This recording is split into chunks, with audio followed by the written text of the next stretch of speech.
Selamat pagi pemirsa. Ketegangan di Timur Tengah terus meningkat. Konflik terbuka antara Iran dan Israel tidak hanya memicu krisis kemanusiaan, tapi juga mengancam stabilitas ekonomi global termasuk Indonesia. Dari kenaikan harga minyak dunia hingga ancaman tekanan inflasi dan melemahnya nilai tukar rupiah. Pemirsa, inilah editorial Media Indonesia di hari ini Kamis 19 Juni 2025 dengan tema Mengadang Efek Domino Perang bersama saya Leonard Samosir.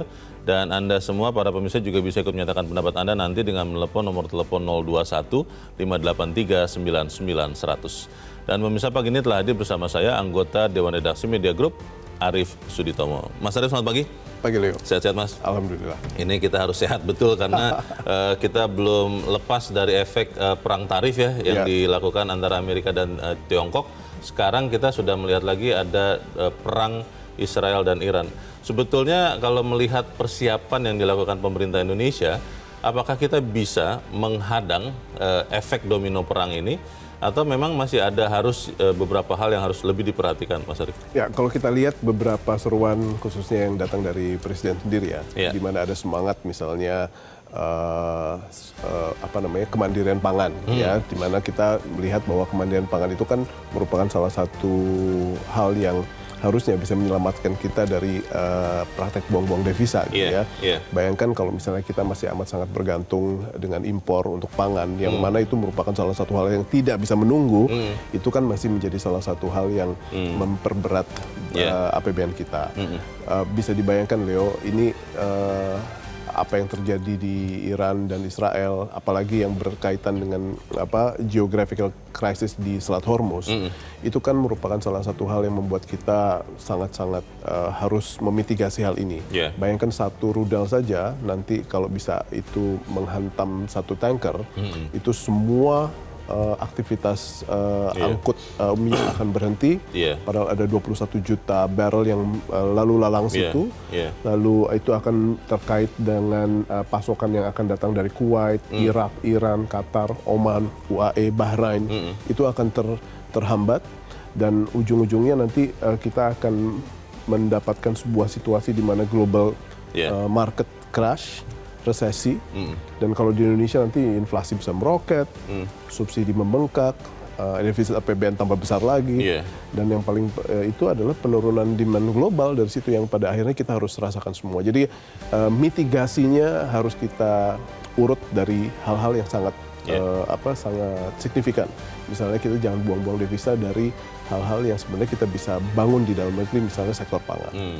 Yang banyak ditanya orang kepada saya, Mas Arief, ini bisa nggak ya membuat kemudian harga bensin segera naik dan kemudian biaya-biaya kita akan segera naik. Tapi kita akan bahas itu, Mas Arief, dan pemirsa, inilah editorial Media Indonesia untuk hari ini, Kamis 19 Juni 2025, menghadang efek domino perang.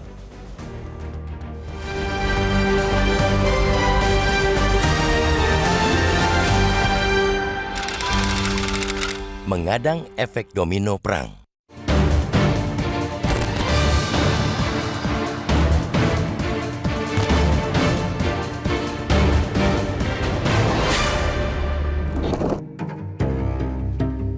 Eskalasi konflik antara Iran dan Israel tidak menunjukkan tanda-tanda surut.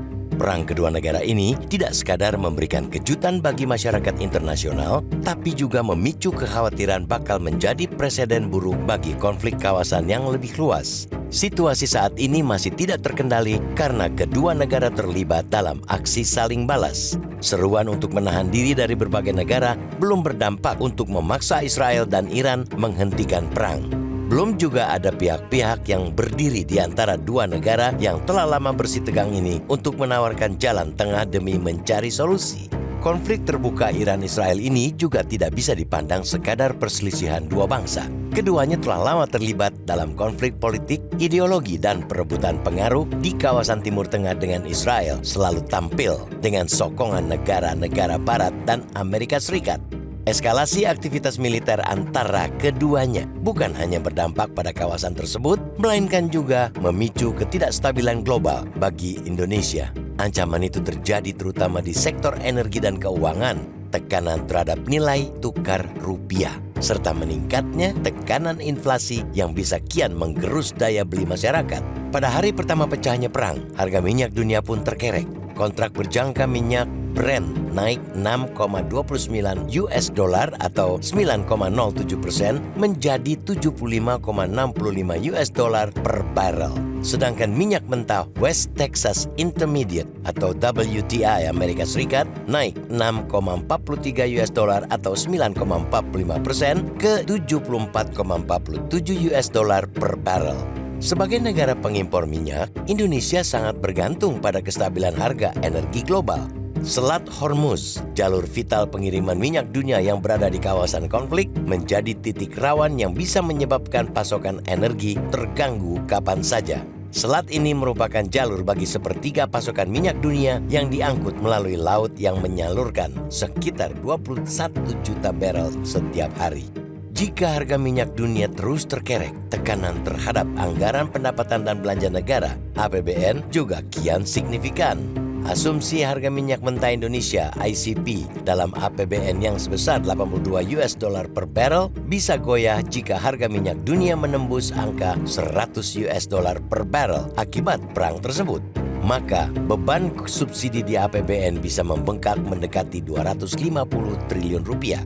Kenaikan harga minyak juga bakal mengerek naiknya harga-harga lainnya. Biaya transportasi dan distribusi bakal melonjak, mendorong naiknya harga berbagai kebutuhan pokok. Sektor industri yang bergantung pada bahan bakar fosil pun turut berdampak dengan biaya produksi yang pasti membengkak. Akibatnya, beban inflasi akan kian dirasakan oleh masyarakat. Di tengah kondisi ekonomi yang masih lesu seperti saat ini, pemerintah tentu menghadapi dilema besar antara menaikkan harga BBM dan LPG sesuai harga pasar dengan risiko gejolak sosial atau mempertahankan subsidi besar-besaran yang dapat membebani fiskal dan menekan ruang gerak pembangunan nasional. Selain energi, perang Iran-Israel juga berdampak pada sektor moneter. Ketidakpastian global akibat perang mendorong para investor global untuk mengalihkan investasi mereka ke aset aman seperti dolar Amerika Serikat. Akibatnya, tekanan terhadap nilai tukar rupiah semakin dalam. Rentetan merosotnya nilai tukar juga bakal mengerek harga, khususnya barang impor. Karena itu, pemerintah harus melipat gandakan kewaspadaan dan tingkat kecepatan merespons keadaan.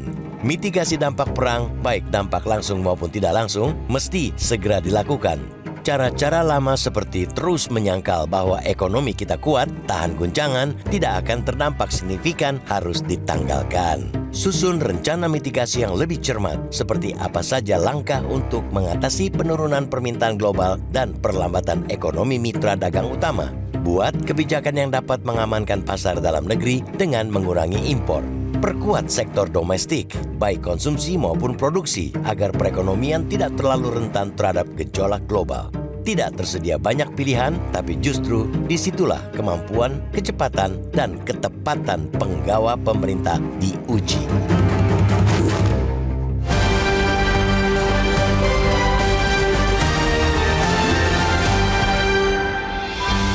Di bagian berikut Anda bisa menyatakan pendapat Anda, pemirsa. Untuk saat ini tetaplah bersama kami.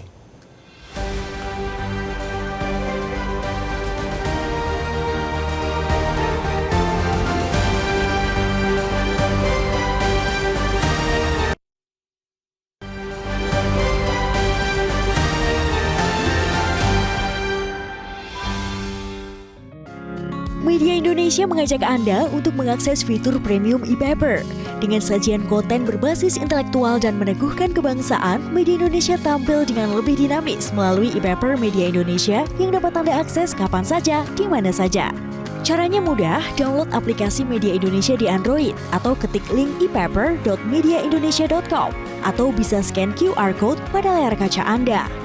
Klik tab e-paper di bagian samping layar tablet Anda, daftarkan data diri, serta pilih paket berlangganan e-paper Media Indonesia sesuai dengan kebutuhan Anda. Nikmati juga bonus spesial tambahan 4 halaman rubrik fokus setiap hari. Semua bisa Anda dapatkan hanya di e-paper Media Indonesia. Untuk informasi lebih lanjut, hubungi customer service di nomor 0811 1201 2018 atau kunjungi media sosial @Media Indonesia. Media Indonesia, referensi bangsa. Terima kasih Anda masih bersama kami, pemirsa. Dan sekarang kita akan mendengarkan pendapat pemirsa Metro TV. Mas Arief, kita akan mendengarkan pendapat pemirsa Metro TV dari Curup Bengkulu. Ada Pak Edward. Pak Edward, selamat pagi. Selamat pagi Bung Leonard, selamat pagi Bung Arif Suditomo. Selamat pagi, Selamat Pak. pagi Silakan Pak Metro, Edward, bagaimana selamat Pak? pagi Indonesia. Ya, Jadi kita sangat prihatin dengan adanya perang antara Israel dengan Iran ini yang pasti membawa efek domino sesuai kajian-kajian pakar-pakar bahwa akan ada efek domino Ya. ke ekonomi seluruh global. Mungkin Indonesia harus memitigasi hal-hal ini dengan pertama, terutama bahan bakar. Kita masih impor bahan bakar terlalu besar, subsidi pemerintah terlalu besar. Adakan regulasi-regulasi dalam negeri bahwa sekarang ada penghematan energi. Umpamanya anak-anak tingkat SLA atau kuliah dilarang bawa motor ke tempat kuliah. Cukup siapkan mobil umum. Dinas-dinas juga begitu. Tiap dinas kan punya mobil-mobil bus besar-besar.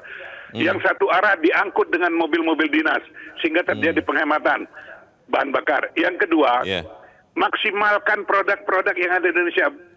Bagaimana dengan tambang-tambang kita, tambang-tambang minyak kita yang baru-baru? Tolong Ya. aktifkan, maksimalkan, usahakan. Usahakan juga pembuatan, katanya ada CPO yang bisa jadi solar. Maksimalkan. Ya, biosolar. Usahakan ini teknisinya. Biosolar Baik. itu jadi 75% atau 80%. Mungkin salah satu itu. Ini tidak bisa tidak. Dampaknya Ya. begini. Yang kedua, adakan persatuan seluruh rakyatnya, boykot semua produk Israel. Jangan biar mereka nggak hidup. Produk Amerika, biar mereka nggak hidup. Inilah yang bikin kekacauan di negara. Amerika bertindak dua kaki. Di satu sisi mengatakan perdamaian dunia, tapi di satu Baik. sisi mendukung program penyerangan Israel dengan Baik. genosida bangsa Palestina. baik. Terima kasih Pak Edward di Curug Bengkulu untuk pendapat Anda, Pak. Selamat pagi. Pak Edward mengusulkan Mas Arief untuk melakukan penghematan BBM ya, intinya kan itu. Tapi pertanyaannya, bagaimana ini kemudian bisa disampaikan oleh pemerintah dengan proporsional, tidak mengecilkan masalah tapi tidak membuat panik juga. Ya, itu yang menjadi salah satu tantangan Leo ya, karena pada dasarnya pemerintah ini memerlukan sebuah confidence level dan popularity level yang juga sangat penting untuk agar publik menyambut baik apa yang menjadi kebijakan. Nah, dalam situasi seperti ini memang kadang-kadang kita tidak memiliki pilihan yang terlalu banyak. Karena mengurangi subsidi itu dampaknya amat sangat besar buat publik, di mana harga-harga itu pasti akan naik. Apapun yang dikurangi subsidinya, harganya pasti akan naik. Dan ini akan menjadi salah satu hal yang harus juga dihadapi apabila itu merupakan salah satu hal yang kita akan kita akan hadapi dan tanpa pilihan, gitu ya. Tapi saya menyambut baik tadi apa yang diungkapkan oleh Pak Edward tadi, di mana kita masih punya beberapa kesempatan, misalnya program biosolar, gitu ya. Kan dari B20, B40 itu kan merupakan salah satu tahapan-tahapan yang kita lihat bahwa bahan bakunya ada kok di Indonesia. Kita bisa bahkan aftur yang bioaftur juga sudah kita rintis gitu. Dan apabila kita sudah bisa melakukan itu secara optimal, saya pikir banyak sekali devisa yang bisa dihemat. Sehingga seluruh sektor, seluruh industri, seluruh hal-hal yang terkait sama konsumsi itu harus kita sisir lagi. Mana yang pada dasarnya amat sangat bergantung pada ekspor, pada impor. Kalaupun kita impor, apakah itu bisa berorientasi pada ekspor, di mana kita bisa mendapatkan devisa balik dari nilai tambah, dan itu merupakan salah satu hal yang kita harus jadikan bagian dari mitigasi. Kalau kita melihat sebetulnya pemerintah sudah melakukan banyak hal ya Mas Arief, dan termasuk juga di sini adalah Bank Indonesia untuk menyetabilkan nilai tukar rupiah. Bagaimana kemudian kita meyakini bahwa yang mereka lakukan itu tepat guna dan tepat waktu, karena ini kan eskalasi perang ini kan kita tidak pernah bisa tahu ya, menghitung secara matematis. Bagaimana Mas? Ya, cadangan devisa kita juga merupakan salah satu hal yang kita harus pertimbangkan baik-baik ya, karena kalau misalnya kita buang-buang devisa kita hanya untuk stabilisasi kurs, itu kan merupakan salah satu hal yang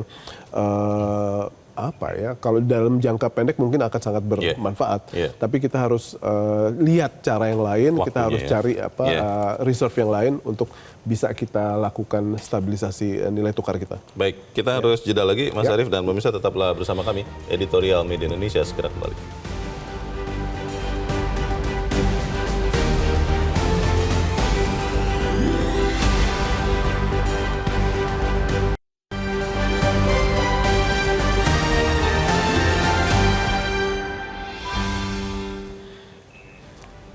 Kita di bagian akhir diskusi kita pagi ini, Mas Arief, kondisi kita sekarang tanpa ada konflik ini kan sebenarnya juga tidak mudah ya. Bagaimana kemudian kita sebagai masyarakat, sebagai rakyat bisa tetap optimis melihat masa depan tapi dengan berhati-hati? Ini merupakan salah satu ujian ya buat kita semua karena partisipasi yang pada dasarnya diperlukan untuk hadir itu bukan saja kebijakan pemerintah tapi kita semua. Bagaimana sekarang pola konsumsi kita itu juga amat sangat menentukan terhadap apa yang kita kita hadapi di kemudian hari dalam hal kita menghadapi krisis ke depan. Jadi ini merupakan salah satu hal yang kita akan nantikan bagaimana mitigasi pemerintah, bagaimana ketenangan publik itu bisa dijaga dengan komunikasi-komunikasi yang baik dari pemerintah. Setiap sektor itu harus dijaga. Kenapa? Karena kalau belum apa-apa kita sudah mulai membahas pengurangan subsidi itu pasti akan bergejolak.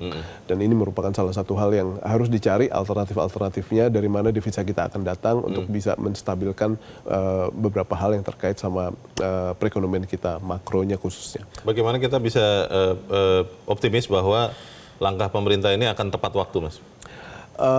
Memang krisis di Iran dan Israel ini merupakan salah satu hal yang kadang-kadang banyak surprise-nya. Tetapi kalau misalnya kita bisa menenangkan publik dengan misalnya memberikan gambaran tentang betapa kuatnya BI untuk bisa menstabilkan nilai rupiah, itu merupakan salah satu hal yang sangat-sangat membantu. Jadi banyak hal yang pada akhirnya bisa membuat kita jauh dari panik. Baik, kita aminkan itu. Mas Arief Suditomo, terima kasih sudah hadir di tempat ini. Selamat pagi, Mas. Pagi, Leo. Pemirsa, pilihan memang tidak banyak, namun di saat goncangan global semakin nyata, kemampuan pemerintah untuk merespons secara cepat dan tepat benar-benar dipertaruhkan. Mitigasi cermat dan penguatan sektor domestik menjadi kunci untuk mengadang efek domino perang. Saya Leonard Samosir berterima kasih Anda sudah menyimak editorial Media Indonesia untuk pagi ini. Terus jaga kesehatan Anda, terus jaga nurani Anda. Selamat pagi, sampai jumpa.